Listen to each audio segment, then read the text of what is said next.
안녕하세요 차등 여러분, 차등학교의 최쌤입니다. 오늘은 차량 구매가 어려운 이유 두 번째 시간으로 내부적 요인을 한번 부셔볼 텐데요. 지난 시간에는 외부적 요인을 알아봤죠. 사실 외부적 요인은 알아두면 좋지만 내 힘으로 어쩔 수 없는 부분들입니다. 하지만 여러분의 내부적 문제는 얼마든 바꿀 수 있습니다. 구린 딜러들은 고객이 똑똑해지는 것을 반기지 않거든요. 반대로 정직한 딜러들은 그걸 기다리고 있습니다. 그러니 차도 공부합시다.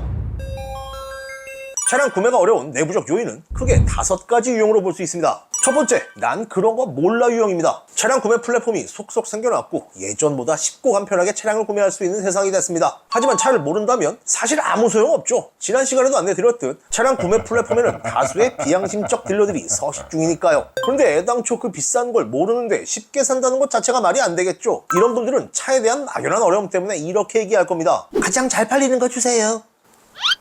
아니, 소렌토만 하더라도 유종에, 인승에, 등급에, 옵션에, 내외장 색상에 대충 계산해도 1,400개는 될 경우의 수 중 한 대를 선택하는 건데 잘 팔리는 거요? 그건 일부 딜러에겐 호구 잡아주세요의 시그널입니다. 차라는 상품에 대한 막연한 어려움, 그걸 먼저 없애고 차량 구매를 고민하셔야 합니다. 그걸 제가 도와드릴 거고요.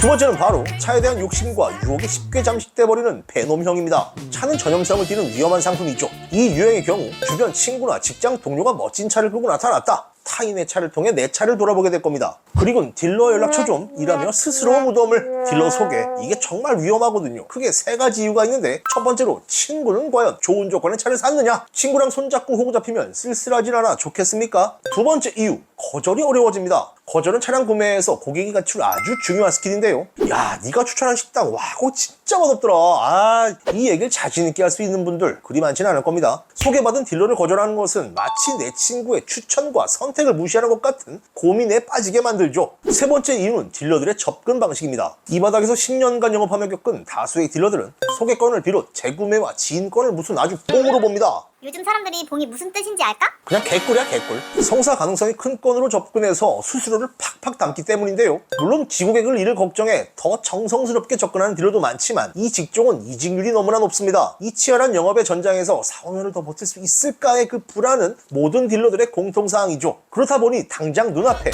한탕주의가 더 지배적인 겁니다. 그리고 무엇보다 소개를 받으면 학습이 안 돼요. 학습이. 여러 딜러들을 직접 상대해 가면서 막 더러운 꼴도 겪고 진짜 좋은 딜러들 만나봐야 그 다음 차, 그 다음 차도 잘 살 수 있는 거죠.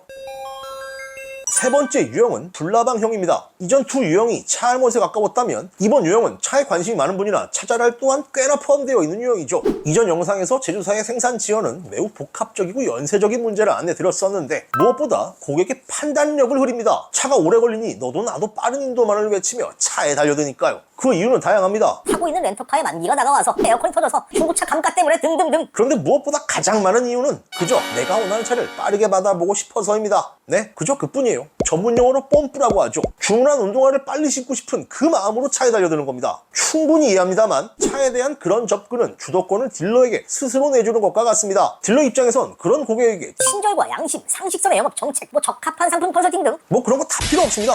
다수가 바라는 인기 차량의 재고를 확보하는 것만으로 모든 주도권을 내 손에 쥘 수 있으니까요. 내가 원하는 차를 빠르게 받는 것에만 현안이 된 고객과 제조사의 여의치 않은 생산 상황이 딜러의 손에 절대 반지를 끼워준 격이죠. 그러니 이 시장을 망가뜨리는 것은 딜러만이 아닙니다. 매우 연쇄적이고 복합적인 이유가 있는 거죠. 크게 심호흡 한번 하시고 내게 차가 정말로 급한 것인지 이 딜러와 그의 견적이 정말 좋은 것인지 다시 한번 생각해 보시기 바랍니다. 빨리 받은 차에는 정도 빨리 떨어지는 법이니까요. 왜? 비싸니까.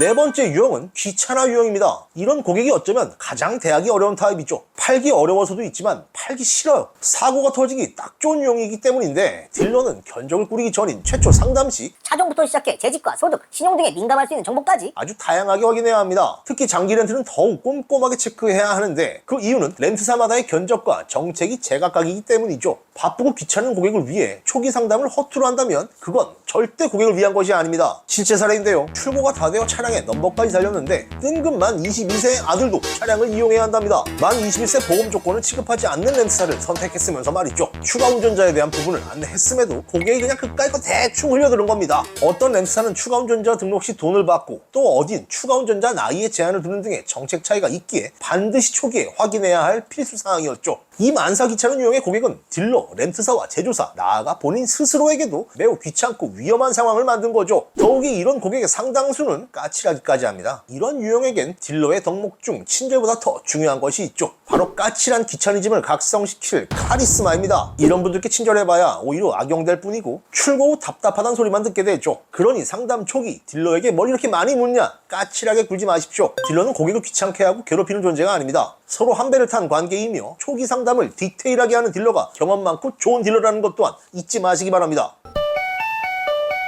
마지막 5번째는 못 믿어 유형입니다. 딜러를 못 믿는 고객들, 나아가 적대시하는 고객까지 어렵지 않게 볼 수 있는데요. 네, 충분히 이해해야 합니다. 매사 침착하게 의심해보는 접근 또한 매우 추천드리고요. 이 세상엔 나쁜 딜러가 너무 많거든요. 하지만 뭘 알아야 의심도 할 수 있는 거죠. 뭘 모르면서 의심부터 하면 그건 결코 신중한 태도라 할 수 없습니다. 잘 차려진 밥상을 걷어차는 행동일 수도 있으며 지금처럼 차가 귀한 상황에 내가 원하는 차를 좋은 조건으로 구매하기 어려운 자세이기도 합니다. 세상엔 나쁜 딜러도 많지만 바르고 좋은 딜러 또한 아직 많거든요. 내게 맞는 차 정도는 스스로 공부하시고 다른 무엇에도 흔들리지 않을 나만의 명확한 기준을 세운다면 불나방처럼 차량에 꽂혀 달겨들지 않고 누구보다 차량 구매를 열정적으로 대할 겁니다. 그런 분들의 의심은 대환영이죠. 어쩌면 이 시장을 청정하게 할 밑거름이 될 수도 있겠고요. 자, 1, 2강을 통해 차량 구매가 어려운 진짜 이유를 좀 빠르게 알아보았습니다. 이제 차를 잘 사는 법도 한번 부셔봐야겠죠. 제가 안내드린 유형들을 앞으로 보다 자세히 알아볼 테니 베테랑 딜러의 이 솔직한 인강에 많은 기대 부탁드리겠습니다. 문의는 고정 댓글을 통해 남겨주시기 바라며 차딩학교의 최쌤은 다음 시간에 다시 찾아뵙겠습니다. 그럼 구독, 좋아요 부탁드릴게요. 감사합니다.